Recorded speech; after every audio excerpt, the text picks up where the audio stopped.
women writers, Yiddish women writers, and we started to read and like, wow, this is something special. Like it really felt like holding a hidden treasure with so much interesting and beautiful poetry, but also like when you start to read about their lives and everything. So from that point, it developed to a bigger and huge project, including not only Rochel Kohn then. Hi, I'm Leah Roseman, and this is my podcast, Conversations with Musicians, which I hope inspires you through the personal stories of a diversity of musicians with in-depth conversations and great music that reveal the depth and breadth to a life in music. Ida Gillner is a very special musician based in Sweden, and in this episode, you'll hear the powerful story of her personal journey embracing different cultures and also the comforting power of music. Ida is a multi-instrumentalist and composer. Her main instruments are soprano, saxophone, piano, and voice. In the first part of this episode, we focus on her project Shtoltse Lider, her songs set to the poetry of some of Yiddish's greatest women writers. You'll hear about Ida's childhood on the island of Asperö, forging her own path in different world music traditions, and the Finnish tango group Anna Heikkinen and Längtans Kapell. We also talked about her solo album, Anna, dedicated to her sister, and how the process of writing and recording this healing music comforted her through the shock of her family's loss. I've included detailed timestamps for all the topics covered and for the music, and you'll find links to Ida and her musical projects in the description of this podcast. It's a joy to bring these inspiring episodes to you every week since 2021, and I do all the many jobs of research, production, and publicity. You can support this independent podcast in a couple of ways. Please take a look at the various links in the show notes. Hi, Ida. Thanks so much for joining me here today. Hi, I'm glad to be here. You're the first Swedish musician I've interviewed for this series. Mm-hmm. How exciting. And I have visited your city, and I want to make sure I pronounce it right. Do you say Gothenburg? How do you say it? Almost. Göteborg. Oh, not at all. Göteborg. Yeah, that's the Swedish way of saying it. Yeah. Göteborg. Okay. It's written in English. It looks like Gothenburg. And I find this studying different languages. Of course, we use the same alphabet, many of us, in many different ways. So it's just, okay. Okay, so you've been here. When? In 2019 with my orchestra, the National Arts Center Orchestra. Oh, really? We played a concert. And I remember walking around and really enjoying your beautiful city. Do you remember where you played? It would have been the big concert hall. Oh, yeah. Do you have? Nice. Yeah. Pity I didn't know. There's so many interesting projects to talk about. I thought we could start with Shtoltse Lider. Yeah. And this has taken a couple different forms, and maybe you want to talk about your most recent collaboration? The project as it is now, it has taken different turns, but since 2 years ago, I now play with a violinist called Livet Nord. And I changed from beginning to play the soprano sax in the project, and now I'm sitting by the piano and doing the lead vocals, and have Livet with me to play violin. So Shtoltse Lider means obviously proud poems or proud songs in Yiddish, and we're focusing on several women writers from the middle of the two world wars, so in the beginning of the 20th century. I'm composing music to their poems, and we do it in different forms, like more proper concerts where we play the music, and I also talk a lot and tell about their life stories and put the poems and songs in a context, basically, for the audience. And we also have more like scenic performance, like music theater performance, where we also do some actions on stage and basically it's the same music, and we tell the stories, but in another context, you can say. Mm-hmm. Do you find the audience reacts differently to the two different versions? Mm-hmm. It's quite hard to tell, because we premiered the theater performance in May this year, mm-hmm. so we haven't had the chance to play it very much yet. But one can say, during the concerts, it's more like a dialogue with the audience. Like, I invite also them to respond in another way to what I'm telling, or invite them to sing along in different things. Actually, I do that in the performance too, but it's a more relaxed way of connecting to the audience also, and invite them to the journey. So, Ida, yeah. I understand that you present these songs often in both Yiddish and Swedish. Yeah. But if you were on tour, you might do Yiddish and, let's say, English or a different language? Yeah, we sing it most in Yiddish. I guess the song you heard, the single we released this spring, it's both in Swedish and Yiddish. Mm-hmm. So what we're doing, if I sing the whole song or poem in Yiddish, we mostly maybe read it in Swedish before or so, but we were recording a concert for Klezmer Canada, then we were reading it in English, and obviously also talking in English in between. The performance I did with the other duo, the first duo constellation, we played in Denmark at a Jewish festival there, and then we actually translated the whole performance to English, mm-hmm. but still we're singing in Yiddish. Mm-hmm. So yeah. I was hoping we could include a clip of Mayn Heym for people to hear. Yeah, nice. Can we use the video for people watching the video, or just the audio? What you prefer? Okay. Yeah. Yeah, and I will link in the show notes that video, so people listening to the podcast, which is most listeners, can just click on that if they want to see the video. So could you speak to the poem Mayn Heym? Yeah, so Mayn Heym, Mitt Hem in Swedish, is the first single release of this new version of the duo Shtoltse Lider, where it's a poem by Anna Margolin, and I sing it in both Yiddish and Swedish. I have this beautiful, here. So we have collaborated a lot with a Swedish translator and researcher called Bela Engelhardt Titelman. So this topic, focusing on women, Yiddish women writing from this certain period of time, is at least in Sweden, it's very, very narrow and small topic.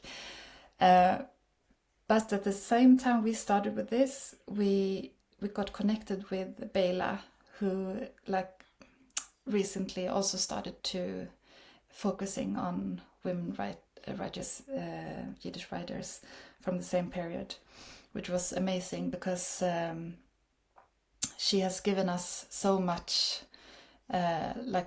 knowledge about the writers and the context and the period of time when they were appearing. And she worked on this book, Detta är natten, This is the night. It's a poem from Anna Margolin, where she has translated, they are in Yiddish here and Swedish here, poems by Anna Margolin. And I found this poem, Mayn Heym, very early, and felt so strong for it. It is really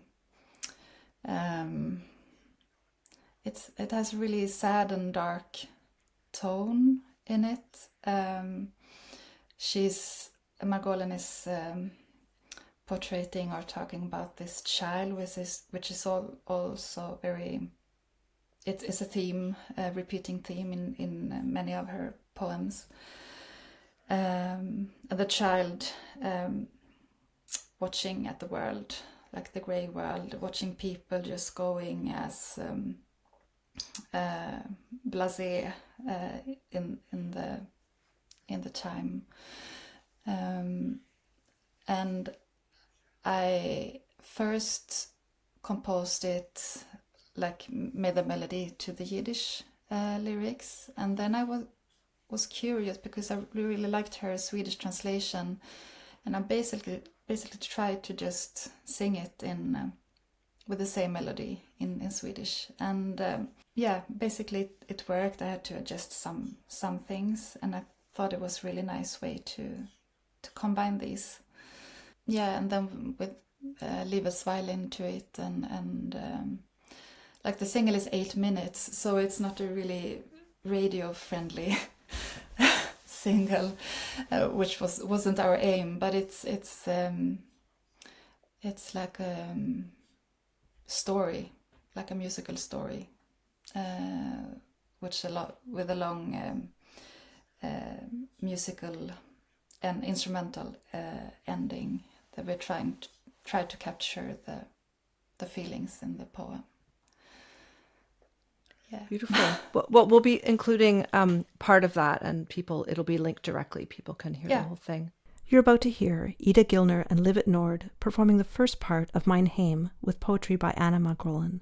The full video, produced by Klezmer Canada, is linked directly in the show notes, and this will also be on their upcoming album next year.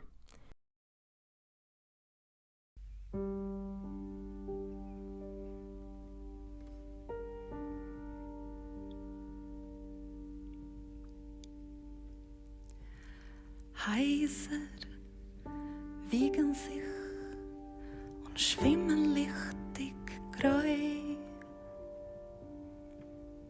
mit feuchte Gärtner, silberhelle Gassen und Menschen beschwellen von Tieren. Negen sich schmeicheln, verblasen.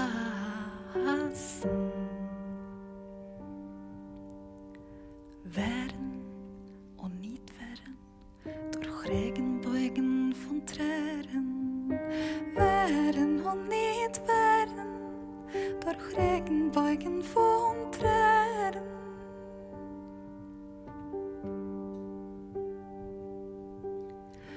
Kind sitzt beim Fenster in Livoneschein. Strömen die Hår vid dunkelregen. Veraktend und lichtig suchen die Augen wie durchavfallt die eigene weite Gestalt. Oh, was zitterst, Kind, wenn ich komm dir entgegen? Oh, was zitterst, Kind, wenn ich komm dir entgegen? Oh, was zitterst, Kind, wenn ich komm dir entgegen? Oh, was zitterst, Kind, wenn ich komm dir entgegen?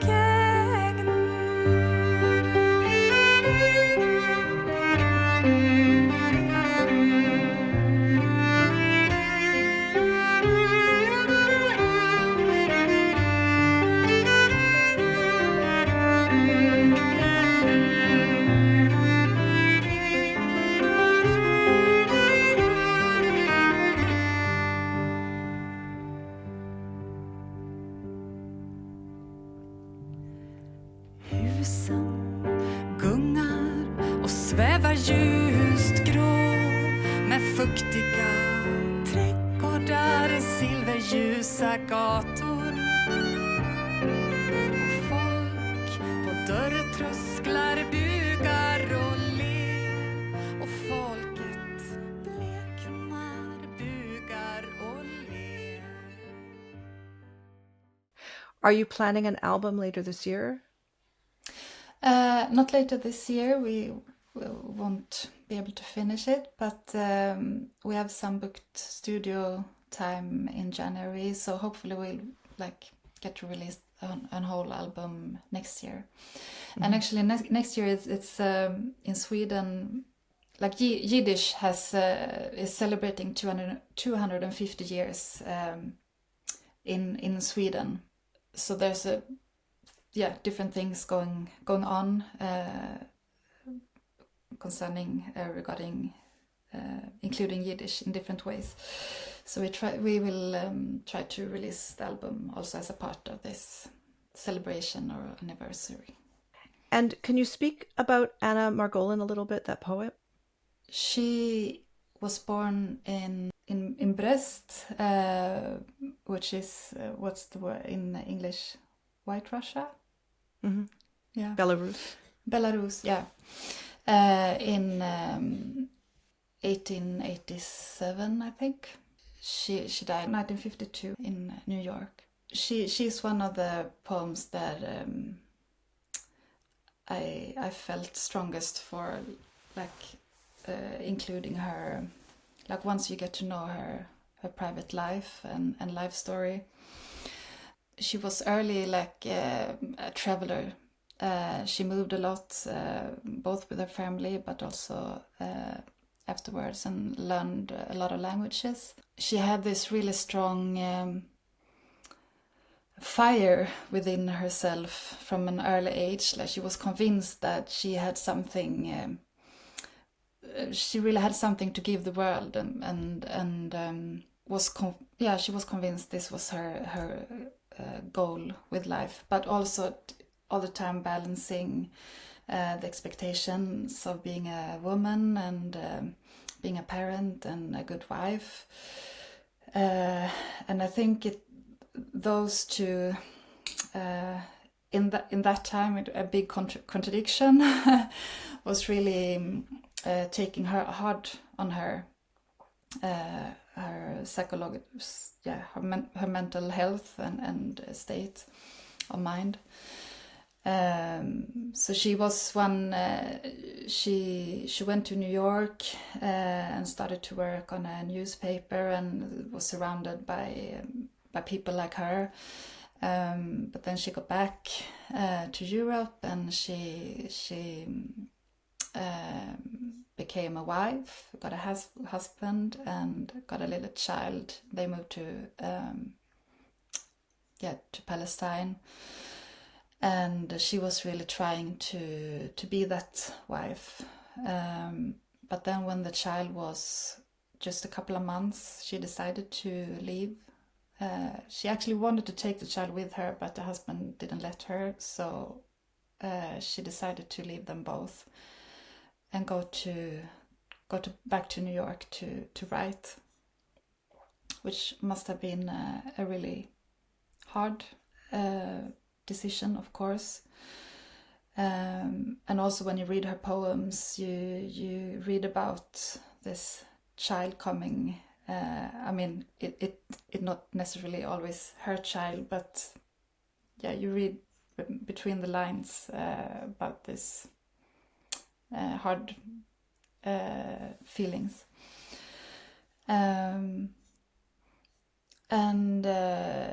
She took a job at a newspaper and got this women column writing about women stuff, which she hated. She felt it was she was degraded as a human being, having to write about these things. And then in 1929 she released her first and also only book of poems, Lider, which got different there's also like a scene we have in our performance, like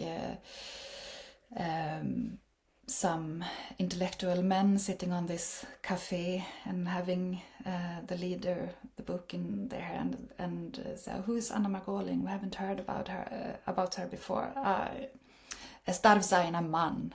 It has to be a man. Because a woman can't write like this.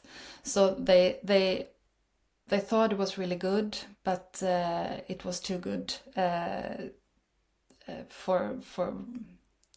so it must have been a man, because women can't write like this.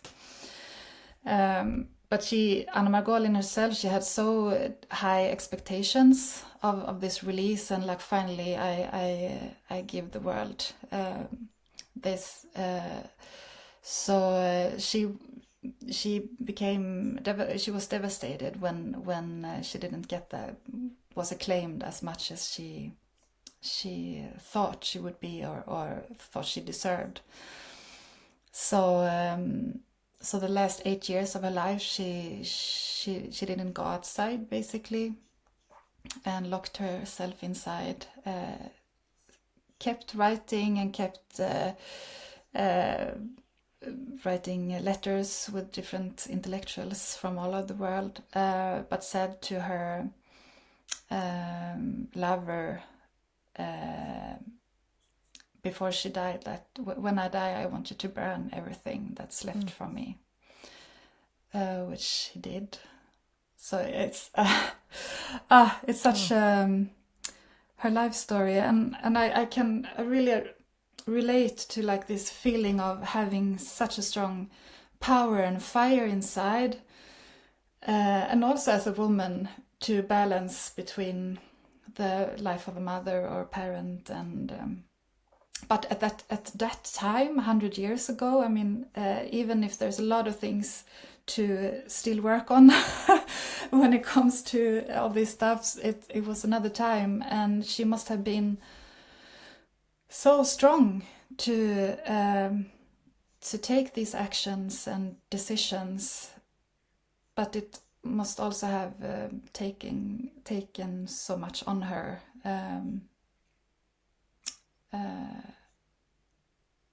She's really fascinating, and her poetry also feels so.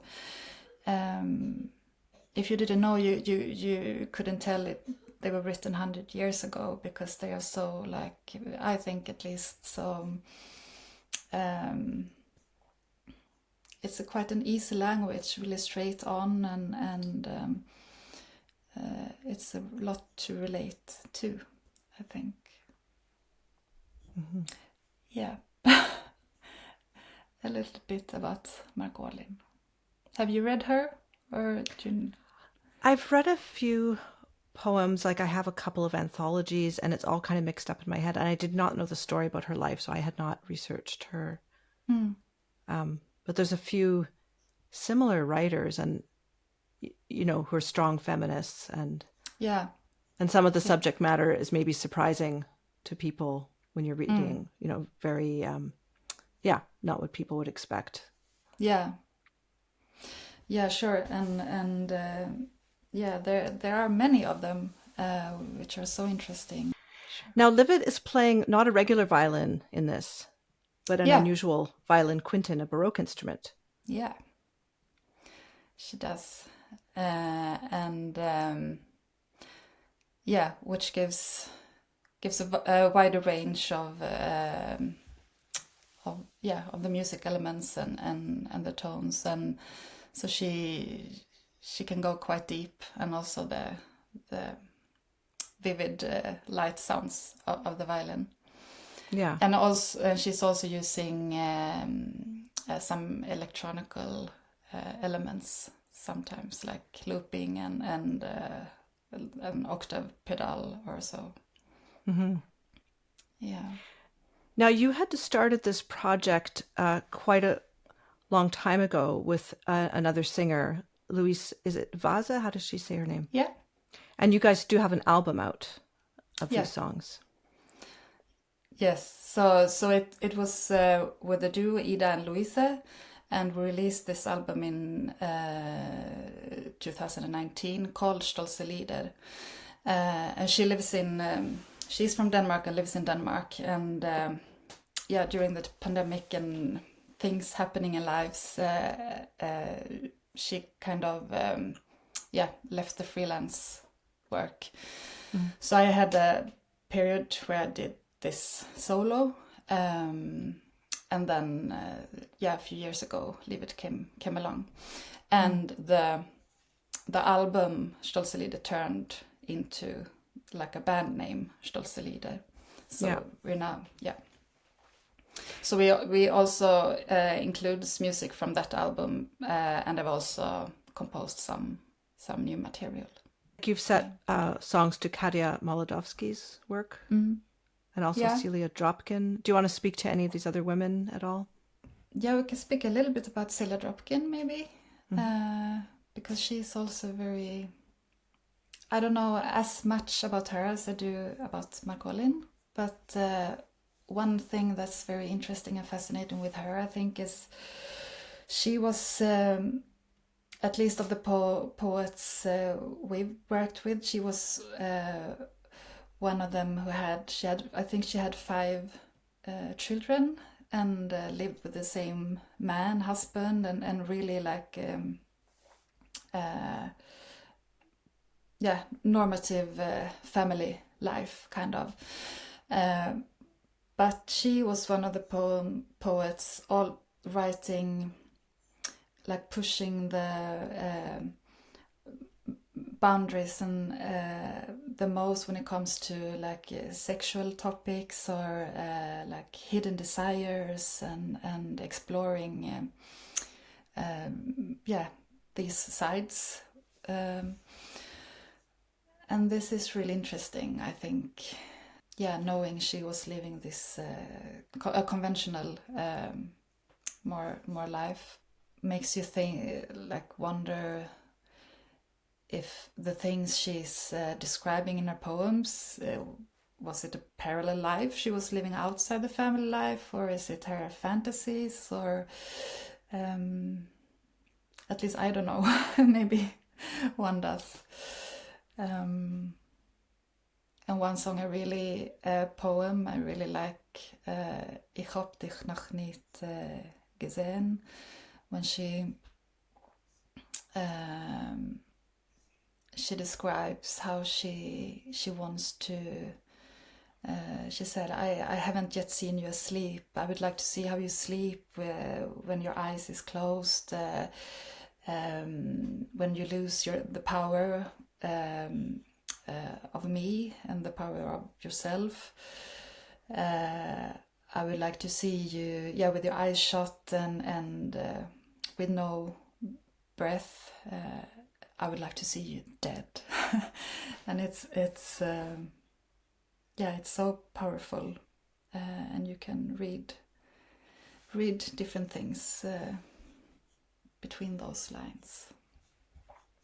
And you've written music to that poem, haven't you? Yeah. So we can include that if you like, maybe, or Thank or you. Another. Yeah. Well, we talked about a little bit your first project with Louise. I was wondering if you wanted to include any clip or complete track from that album, or if you want to speak to any of the poems that you've set to music specifically. We can include one of those, because also since I play saxophone on these recordings and not in the new Shtoltse Lider, so it's another sound. Could be good. You're about to hear Ich hab dich noch nicht gesehen from the Shtoltse Lider album, with vocalist Louise Vase, poem by Celia Dropkin, and Ida Gillner on saxophone.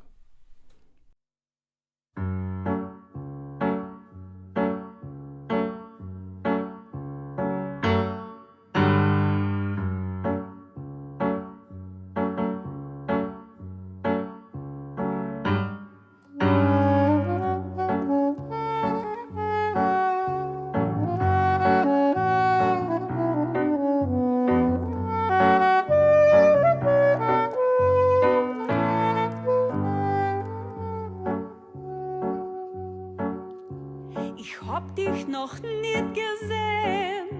Schlafendigens will sich mir sehen, wie du schläfst, wenn du verliest dein Macht über sich, über mir, über mir.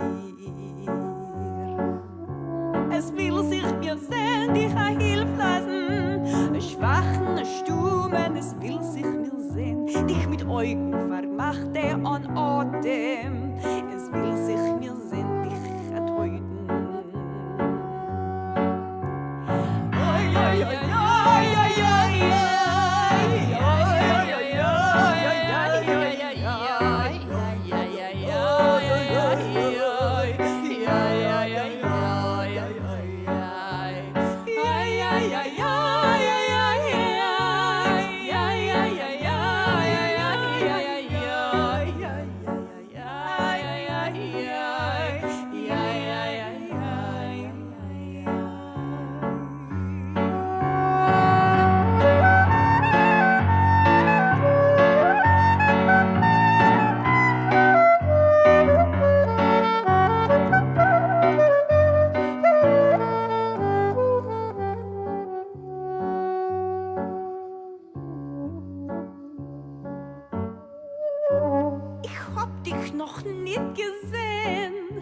Schlafendigens will sich mir sehen, wie du schläfst, wenn du verliest dein Macht über sich, über mir, über mir.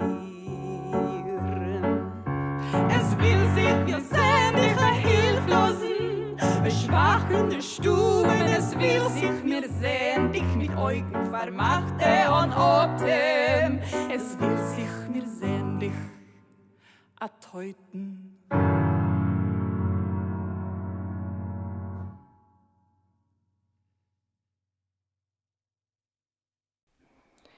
Now, I understand in 1945, thousands of Holocaust survivors were brought to Sweden. Yeah. And one of them was Rochel Korn, the poet, who was spent 2 years there. Right. And she came, I think she came 46. She was invited by the Penn Institution or Penn Organization, how do you say. So she stayed here 2 years before she moved to Canada. And that's the, basically that's the entrance to this whole project, because we've been working a lot with the Yiddish community in Gothenburg, and in 2016 they were going to have a seminar about Rochel Korn and her also because her connections to Sweden, and so they asked us to compose music to one or maybe two poems to her to include in this seminar. And then we got like this big bunch of like a book of an anthology with several women writers, Yiddish women writers, and we started to read, and like, wow, this is something special. Like, it really felt like holding a hidden treasure with so much interesting and beautiful poetry, but also like when you start to read about their lives and everything. So from that point, it developed to a bigger and huge project, including not only Rochel Korn then. I've studied Yiddish for a few years, and when I was on this same tour, when I was in Stockholm, we went to that beautiful library they have there, this beautiful round building, and I remember they had a Yiddish section because it's a protected language in Sweden, and it was just very emotional to see these old Yiddish books there in the public library. So Yiddish is one of five like officially minority languages in Sweden that is protected, or that the government and different basically the government has a responsibility to make sure the languages and the cultures from these five different minorities are is staying alive and taking care of the old material, but also producing new material in different ways. Do you know what the other 4 languages are? Yeah, it's Finnish. I say it right in English. Mayn Heym, which is like a north of Sweden, and Samic. The Sami people? Yeah, Samic people. So then we have and Romani too. Okay, that makes sense. Yeah. Yeah. So did you hear Yiddish at all growing up, or was this just as an adult? No, I mean, not in my family or so.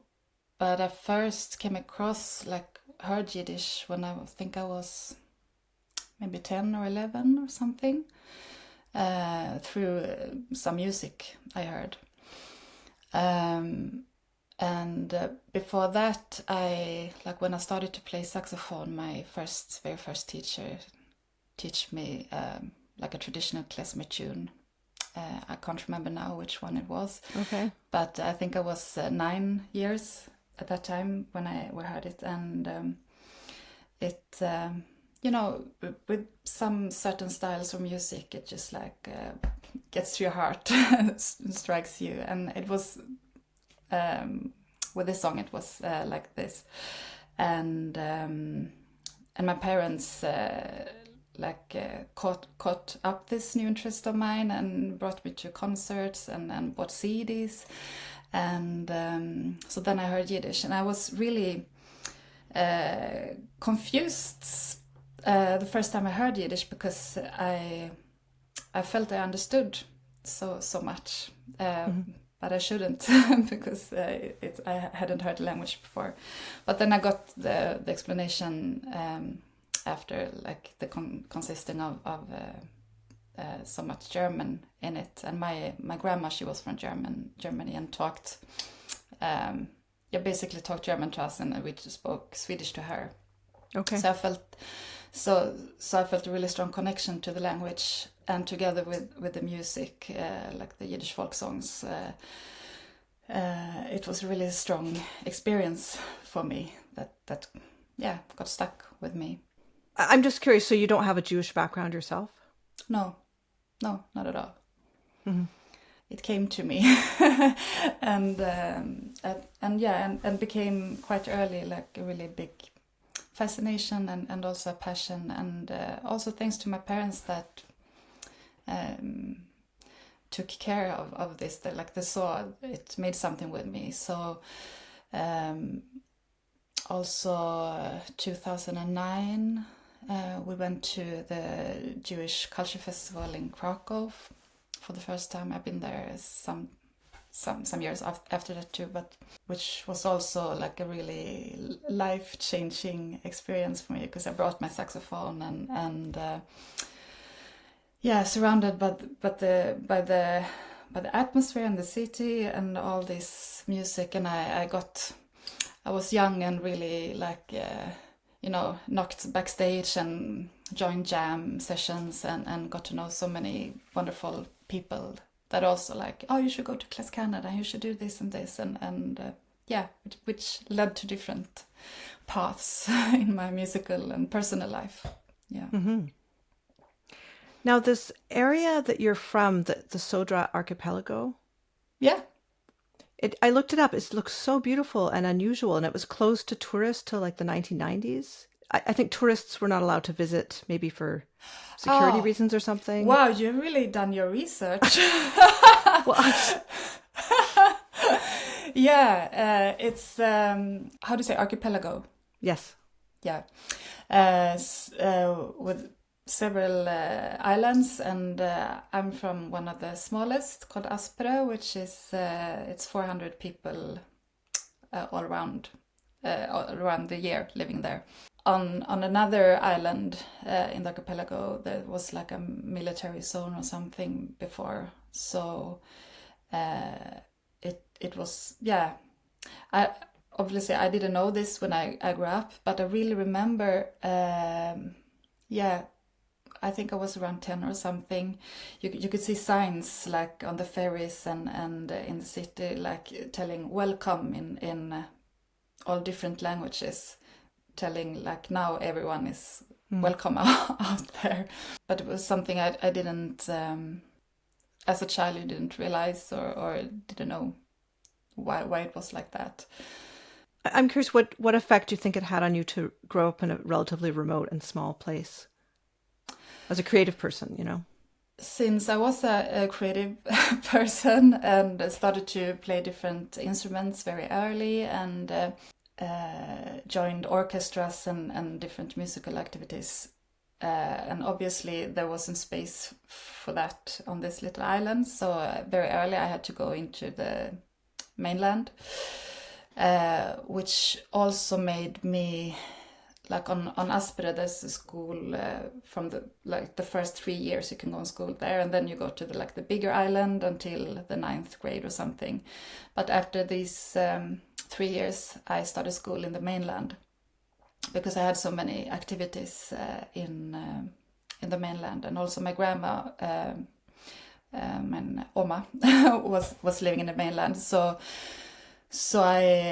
I spent a lot of time at her place between my school and my activities, and also got like connections in the mainland very early, which I think had a big impact on maybe of the question you're asking.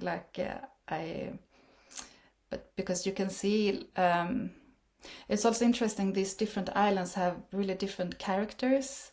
Like one of the islands is really strong Christian, like religious island, and you can see that they still have their own accent on this little island, and yeah, you can tell that people, not all of course, but yeah, the world is not so big, one can say. And my island, Asperö, and also Brenner are the closest to the mainland. And I think you can tell those nuances of having a little bit more connections to the mainland, one can say, and not being as isolated.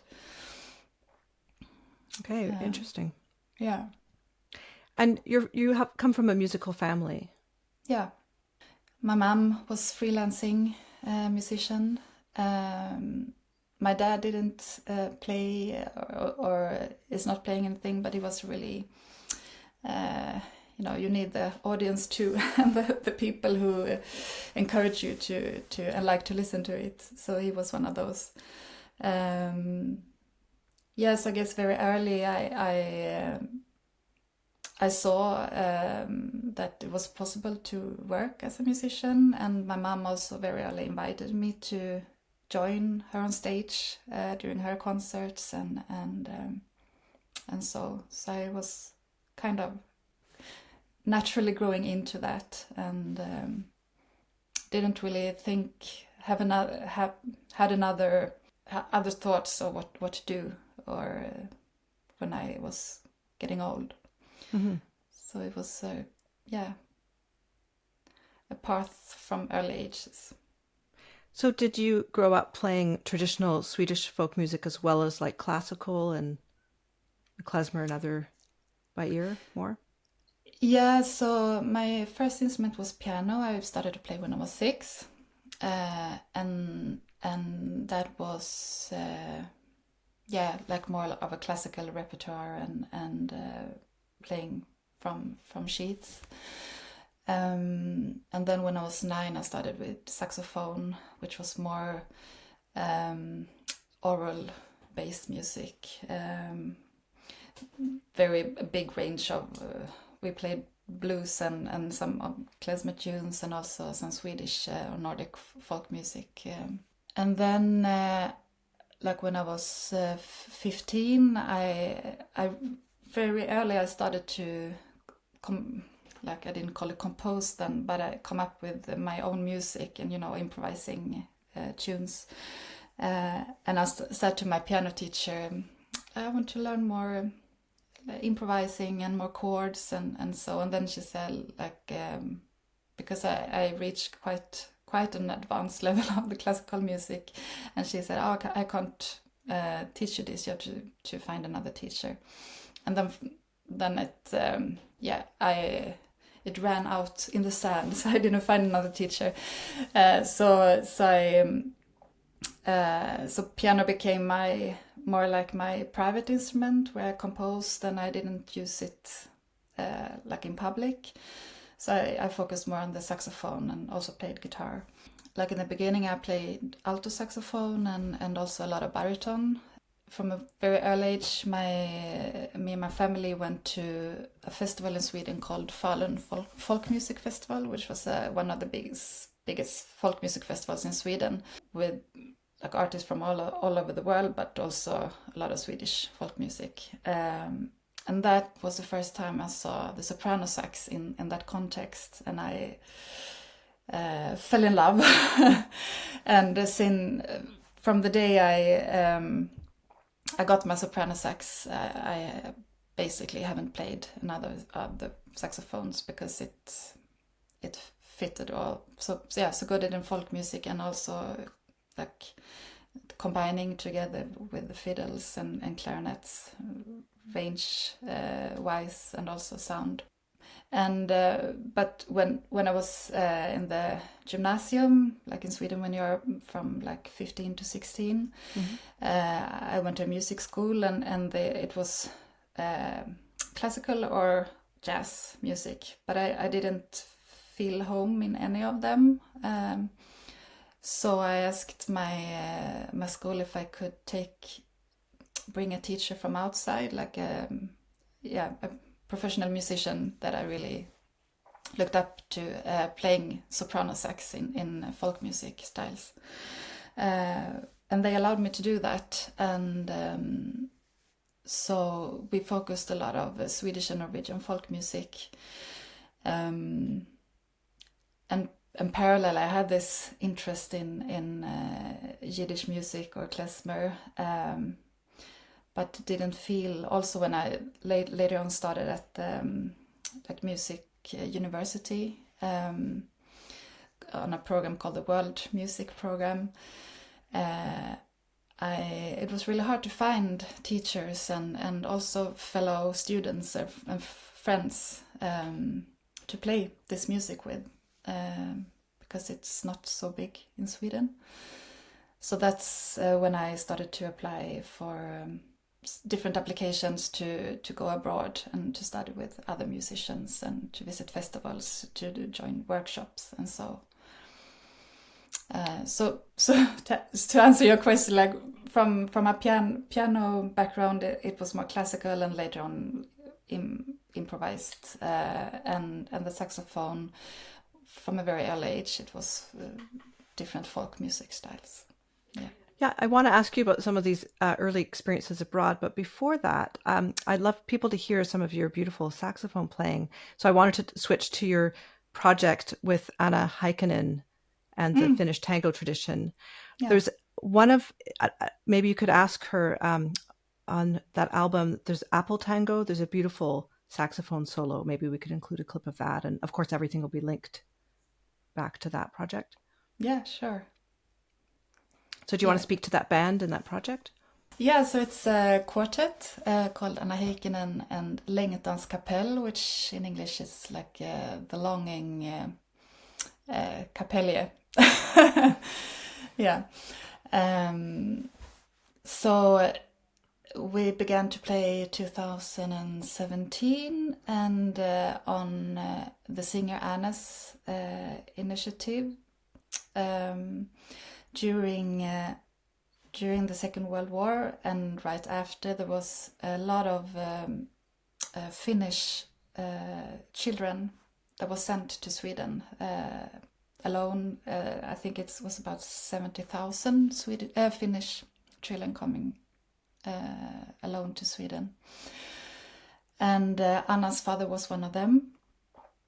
And so it was, when she turned 40 or something, she started to, she always knew she had this Finnish surname, but never, didn't use so much more than that, basically. And she started to investigate in her history, and she never learned Finnish. And I guess this is a history that goes, that's very common, not only for her and with that Finnish-Swedish background, but also when I, like in the Yiddish environment, of course.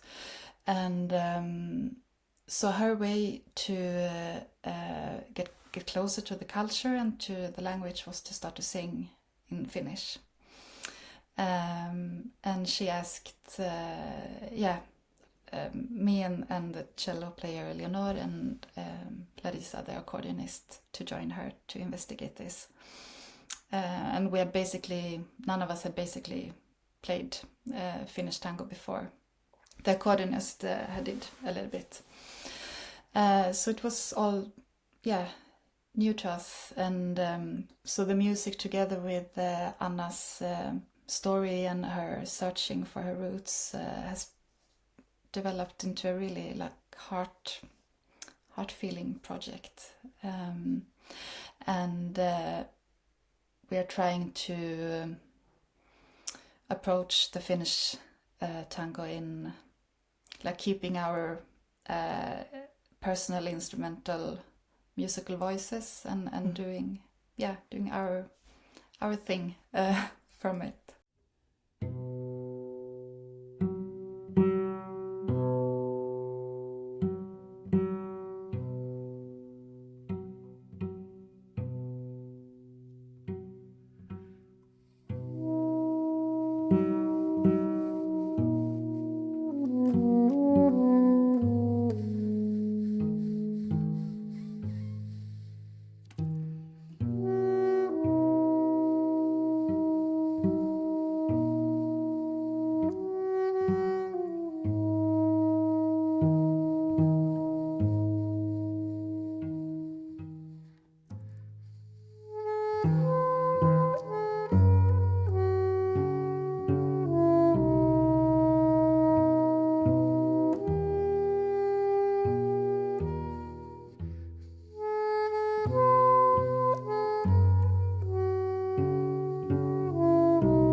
Hi,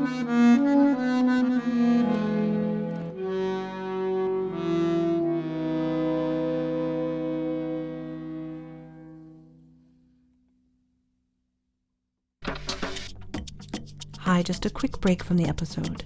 You may also be interested in my episodes with Polina Shepherd, Marilyn Lerner, Kavisha Mazzella, Ceara Conway, Kirsten Agresta Copley, Sophie Lukacs, and Yale Strom, among so many. It's a joy to be able to bring these meaningful conversations to you, but this project costs me quite a bit of money and lots of time. Please support this series through either my merchandise store or on my Ko-fi page. You'll find the links in the show notes. For the merch, it features a unique design by artist Steffi Kelly, and you can browse clothes, phone cases, notebooks, water bottles, and more, everything printed on demand. You'll also find the links to sign up for my newsletter, where you'll get access to exclusive information about upcoming guests. Please check out my back catalog with weekly episodes going back to 2021. Now back to Ida Gillner. Yeah, it's beautiful. I really enjoyed that, listening to that. Thank you. If we could go back to you mentioned you started to travel abroad and study abroad when you were young. Are there memorable experiences you want to speak to about that? Yeah, like as I mentioned before, like this first visit to the Jewish Culture Festival in Krakow was a really important journey for me. And I was so overwhelmed of the open-minded and welcoming feeling. Like I was, how old was I? 20 or something, like knocking on the backstage door to this jam session with all the artists I've seen during the days. Like, oh, you're a musician, come on, come in. And also I didn't know so many of them before by names, so I guess this was a good thing for me, because when you meet your people you're looking up to, you get shy or you don't know what to say, but so it felt really like natural and warm to be there. And also the Swedish drummer Hampus, who plays a lot with Daniel Kahn and other musicians, he was there, and he like kind of took me under his arms and introduced me to people, and so and on this trip I also I went to a workshop with Deborah Strauss and asked her afterwards, can you meet me for a private lesson during these days, which she did, and also encouraged me to go further with this music, and and many said you should go to Klezmer, Canada, and 2 years later I did, which also was I was there in 2 weeks in Canada, traveling by my own and my saxophone, and I'm really overwhelmed of the open-minded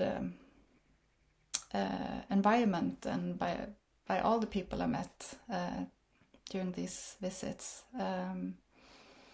Like this blonde Swede trying to explore this culture, and and then I also I was in Canada, and the same year I graduated from the musical university here. I went to Berlin and lived there for half a year and studied with Christian David and Sanne Mörike, and just tried to absorb the concerts and music there. What was your experience in Berlin? I understand there's just so much going on. Was it a little overwhelming? Yes, it was, and it was overwhelming, but also a feeling of like this kind of easy feeling of a really open-minded culture, and at least in the people I met and the environments there, and it's so easy to find music and like you meet one and you join this jam session here, or and you should go on the concert and call that person, and which I feel I'm not feeling the same in I think it's not the same here in Sweden. So it was some intense and overwhelming months there, but I could have stayed longer. But and knowing German, do you think it helped you a lot being there? No, not very a lot, because everyone, basically most people speak English anyway. And once I was really trying to speak German too, but once they hear you have this accident of not being native or fluent, they're turning to English, and you don't get the chance to improve it. But yeah, of course, especially when it came to, you should get an apartment and or to do.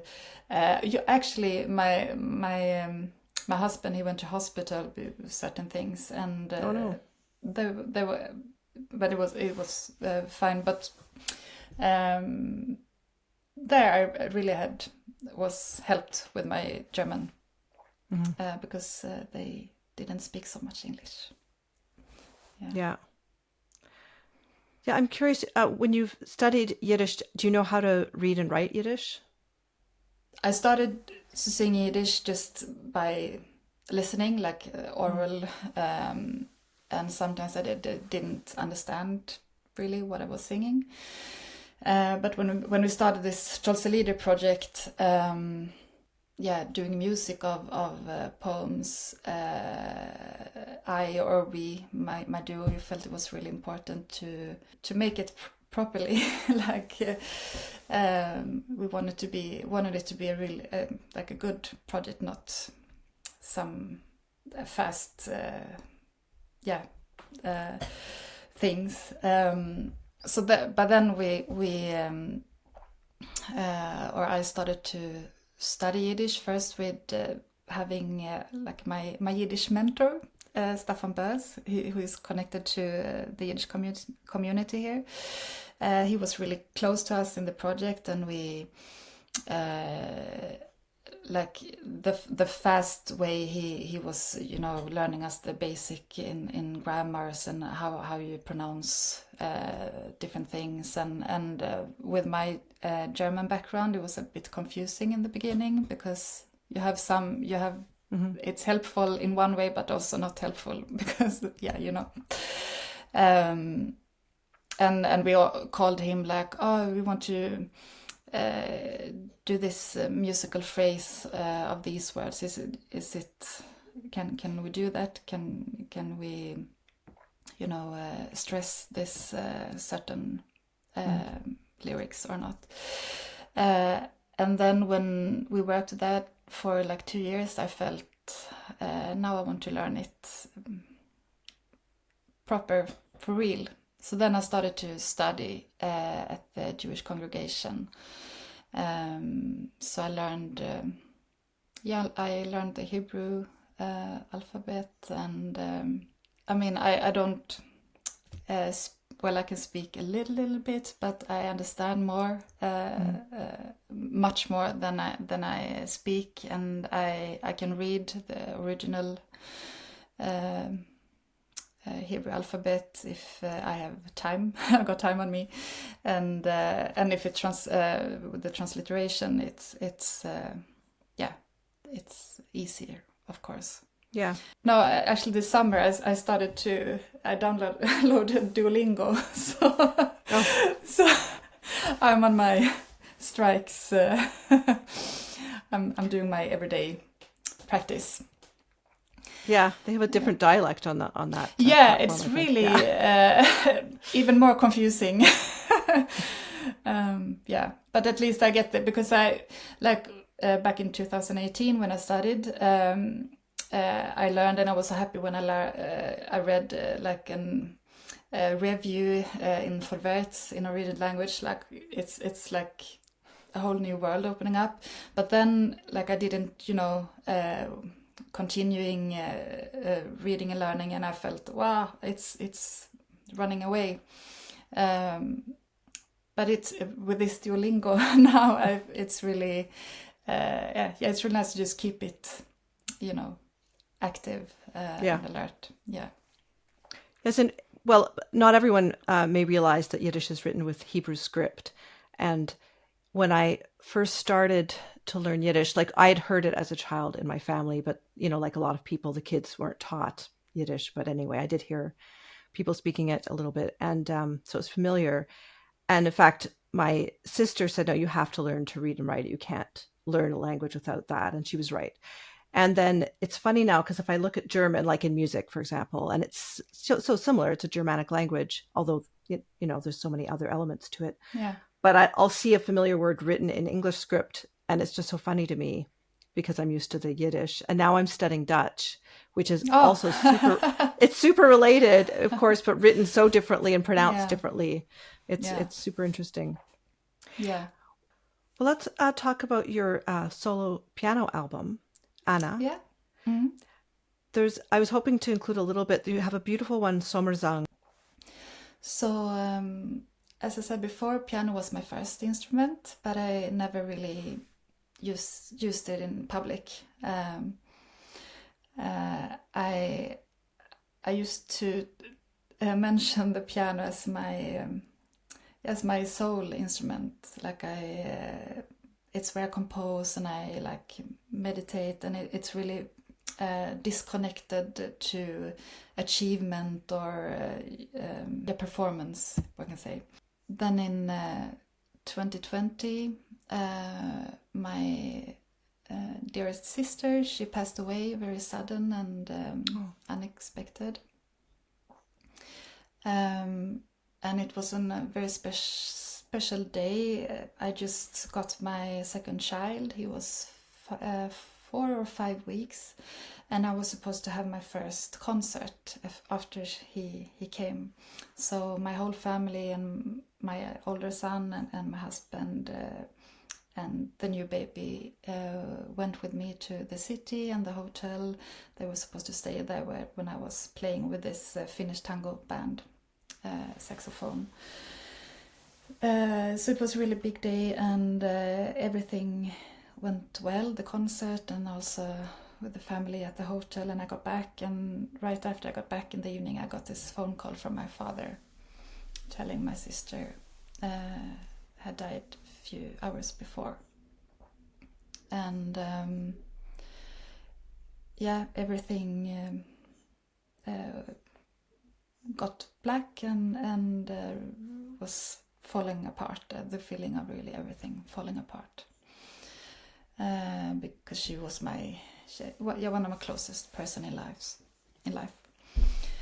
And connected to the music and the album, what happened then was after the biggest shock and the funeral and everything, I felt it took me 8 months before I played the saxophone again, because when you're in this, you experience this shock and the mourning grieving process. It makes you it's not rational at all. So one of my feelings was I really can't play the saxophone, because last time I played, Anna was alive, and if I play something now, something happens. And also I was so exhausted, both physically and psychologically. So just the thought of grabbing the saxophone and the effort it needs to get the sound, I couldn't do it. So I ended up and found myself with the piano time by time, every day, and we have the piano in our sleeping room. So I had my 5 weeks old baby close to me all the time in the sleeping room, and when he was sleeping I went to the piano, and it was very comforting for me. I felt Anna, my sister, very close when I was by the piano, and a lot of music needed to come out. So it was really big help in my process, and I took really like step by step and always close to my gut feelings. So it all ended up in an album that I recorded and released 1 year after she passed away. So, and the album includes both music that was composed during this first year after she died, and also some really old music. And this sommarsång I stilla tid that you will mention, it's one of, I think I wrote it maybe 20 years ago or something. Okay. Yeah. And it was like an honor song to the little island where we grew up. And I felt much for this tune in this state of mind, because I was thinking of our childhood at Asperö and the island, and running around on the cliffs bare feet together with her. And I rearranged it also for the album.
so it was a very special process, and a healing process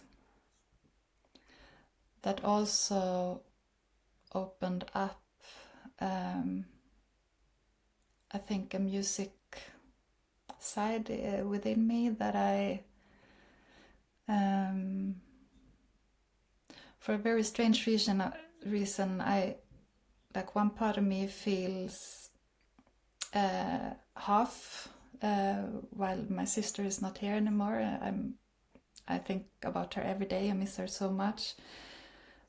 But during this process, one part of me also got healed, or I felt whole, music-wise and expression-wise, because bringing in the piano to my musical and public life has really made something with me, and opened up so many things, and the whole palette of me, like the expressions and the feelings and inside, got covered with this, I feel. So, Did Anna play piano as well? No, she played accordion, and a little fiddle too. Okay. So one of the tunes on the album, called Flyga, like the only one where I sing with lyrics, there's a little bit accordion on it. It's me playing, but me playing on her accordion. Oh. Yeah.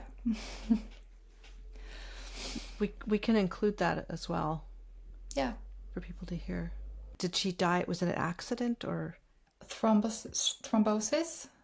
Yeah, in the lung. So, and she had a 3-month-old baby, and her husband found her when he came. So it was really unexplained, and no one can explain why this happened. So it's something we will never get to know more about. Oh boy. Yeah. I'd seen you write about Dear Anna, like in reference to the album, and I didn't know the story about your sister. No. Yeah. So that's the story. Yeah, for me, when I was releasing this, I didn't have, normally when you release an album, you work for such a long time with it, and you make this like releasing plan and have a press list and PR and everything. And this process was so totally different, because it was really step by step, and so I got this feeling I want to record this, maybe for myself and for my family or friends. So I recorded it, and then I thought, no, I would like to put it on social streaming. So maybe someone else finds it, or likes it, and then I could have never expected like the receiving of the music and the album, and I feel very humble about that. Like, people writing to me, both people I know, but so many people I didn't know before, or don't even know now, but that the music has helped them in certain ways, and it's very special and very beautiful and sad at the same time. Yeah.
So in your life as both a musician and a mother, I was kind of curious, like your approach with your children, with music and music in the family, and balancing everything out.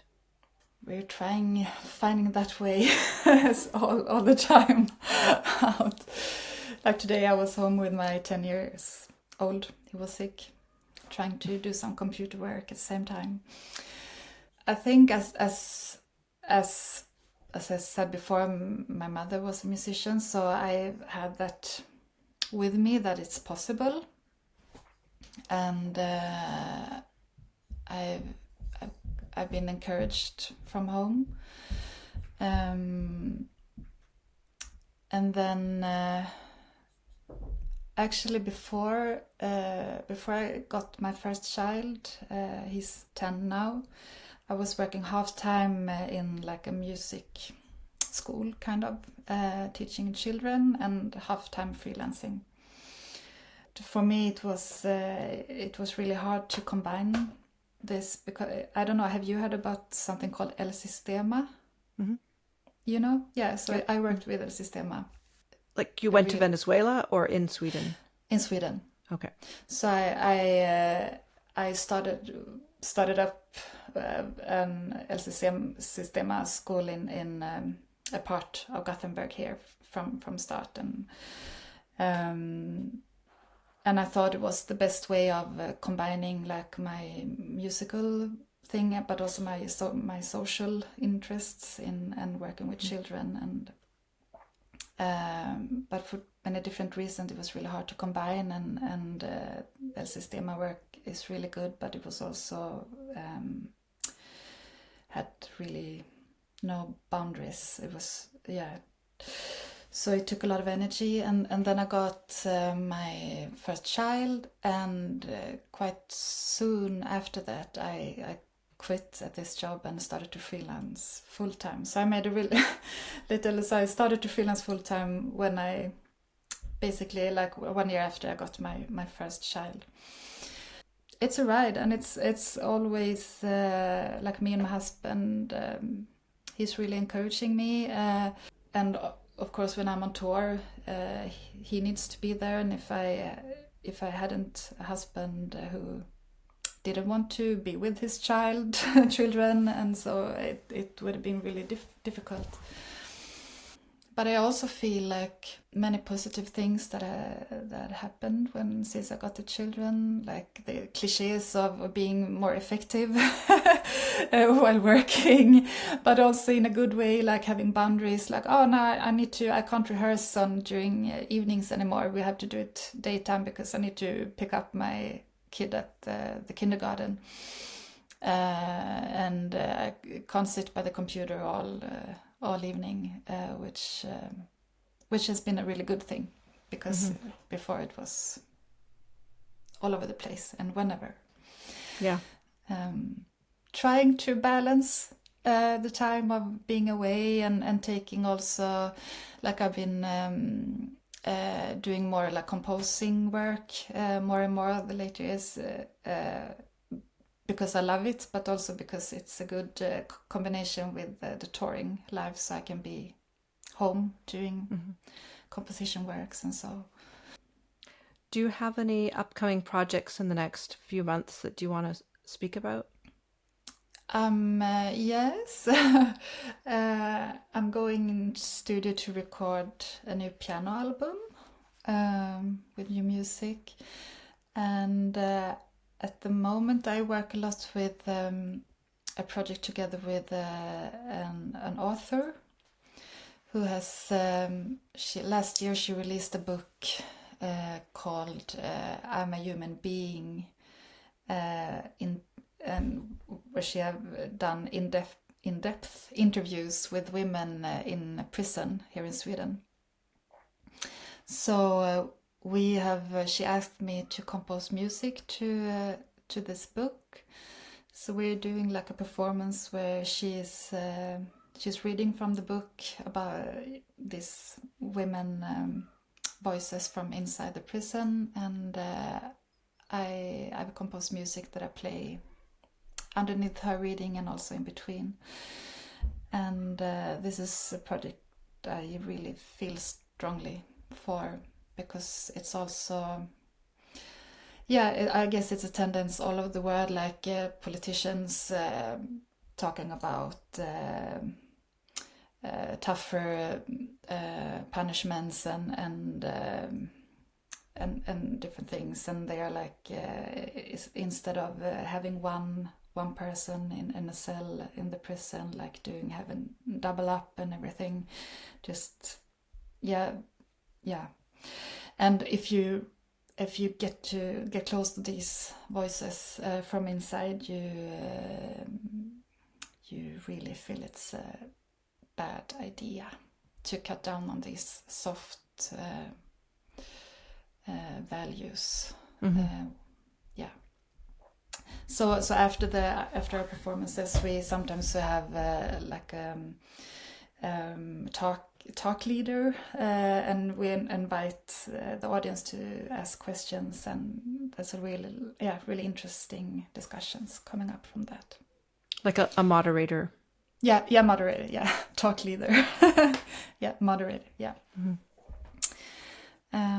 So that's one thing, and I also have a really nice project with another saxophone player and a pianist playing Swedish folk music. So I have my different legs on, like the Yiddish, which is a big part, and Swedish and the Finnish and the piano music. Yeah. That's wonderful. Yeah. Well, your website will be linked in the description so people can see what you're currently up to, and the links to all your albums. Oh, thank you. Great. Thanks so much for speaking with me today. It was really inspiring. Thank you. It was really nice to meet you and talk to you. Thanks for having me. I hope you enjoyed this episode. Please share this with your friends and check out episodes you may have missed at leahroseman.com. If you could buy me a coffee to support this series, that would be wonderful. Or you can browse the collection of merch with a very cool, unique, and expressive design from artist Steffi Kelly with notebooks, mugs, shirts, phone cases, and more. I'm an independent podcaster, and I really do need the help of my listeners. All the links are in the show notes. Have a wonderful week.